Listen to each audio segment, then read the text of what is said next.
안녕하세요. 된 멘토 신범철입니다. 오늘 알아볼 기업은 국도화학이고요. 국도화학에 관련된 이슈나 어떤 것들이 있는지 한번 같이 살펴보도록 하겠습니다. 국도화학은 현재 에폭시 수지와 경화제, 폴리오 수지 제조업을 영위하고 있는 기업이다라는 거죠. 그리고 특히 에폭시에서는 전 세계 시장 점유율 18% 정도 차지할 정도로 글로벌 1위 에폭시 기업이다라는 겁니다. 그래서 일단 이 에폭시가 어디에 쓰일 수 있고 최대 수입 국가가 어딘지부터 먼저 살펴보도록 하겠습니다. 일단 에폭시는 이 페인트 및 코팅에서 36.36%, 전기전자에서 27.27%, 건설에서 11.12%를 차지하고 있다라는 거죠.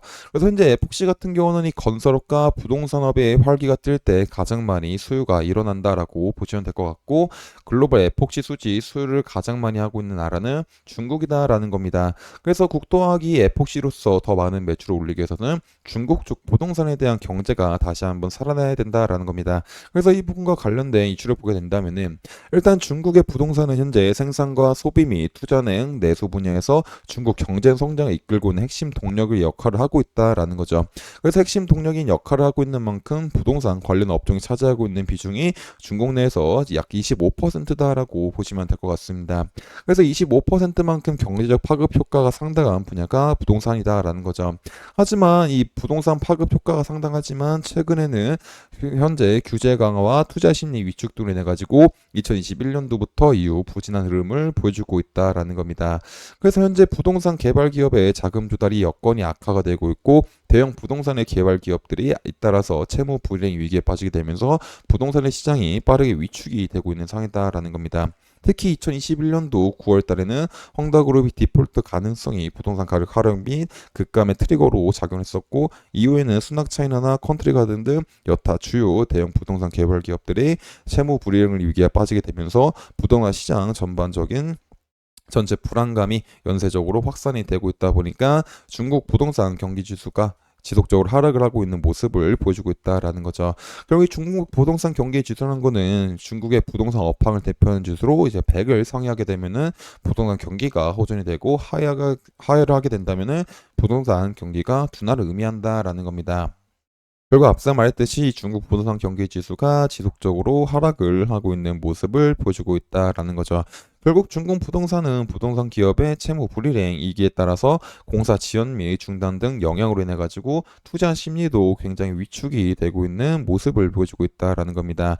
그리고 결국 이 심리가 다시 부동산 기업의 경영난으로 이어지게 되면서 악순환이 형성이 되고 있으면서 중국의 부동산 시장 침체가 심화가 되고 있다라고 보시면 될 것 같습니다. 결국 이런 상황이 지속이 되다 보니까는 정부의 부양 지치로 중국의 부동산 시장이 어느 정도 안정화가 될 수는 있으나 시장의 구조적인 부분이 완벽하게 살아나진 않을 거다라는 예측 때문에 2024년도에도 중국의 부동산 시장에 대한 부진은 지속될 것으로 보이고 있지 않나라는 기대를 해볼 수가 있다라는 거죠. 그리고 중국의 부동산 이제 전망이 지속적으로 안 좋다 보니까 이 에폭시에 대한 최대 수요처인 중국과 이 중국발에 대한 매출이 조금 약해질 수가 있다라는 거죠.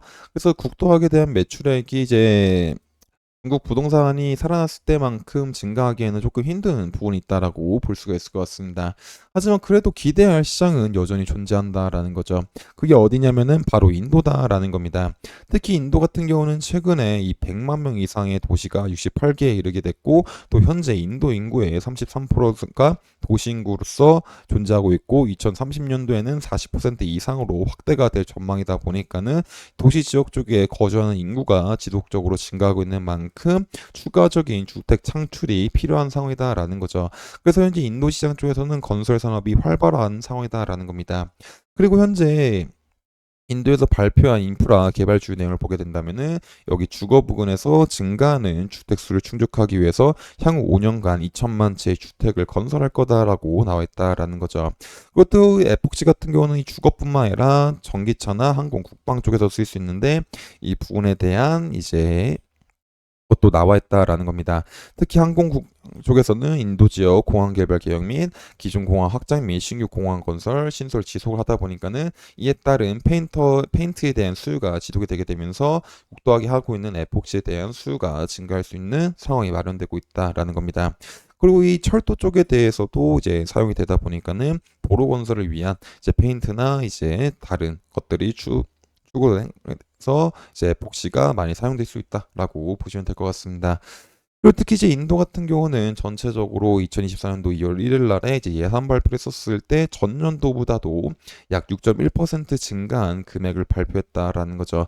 그리고 또 인프라 같은 경우에도 전년도보다 11% 증가한 비용을 이제 책정을 했었기 때문에 이 예산이 실제로 집행이 되게 된다면은 인도에 대한 건설업 사업이 더 활기를 띠지 않을까라는 기대를 해볼 수가 있을 것 같습니다.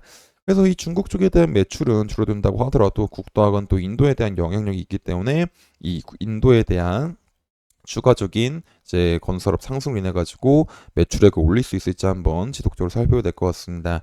그래서 현재 이 국도학은 이제 부동산 업황이 악화가 되기 때문에 따라서 이 에폭시에 대한 최대 수요처가 이제 부진을 겪고 있는 상황이지만은 이제 인도 쪽은 여전히 인프라에 대한 부분들이 활발한 상황이기 때문에 이제 이런 부분들이 앞으로 국도학한테 어떤 영향을 끼칠 수 있을지 지속적으로 살펴야 될 것 같습니다. 그래서 이런 부분들은 제가 지속적으로 확인을 해서 여러분들한테 알려드리다 보니까 국도학에 관심 있으신 분들은 제 영상을 시청해 주시면 감사하겠습니다.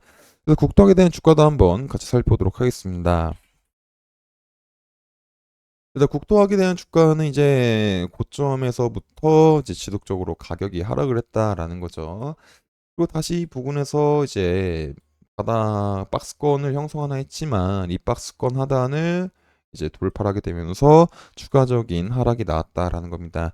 그리고 결국 이 하락으로 인해 가지고 이평선들이 역배열을 이루고 있다 보니까 지금 당장 추가적인 이제 지금 당장 상승 추세로 돌아가기에는 상당 부분의 시간이 필요하지 않을까 싶습니다.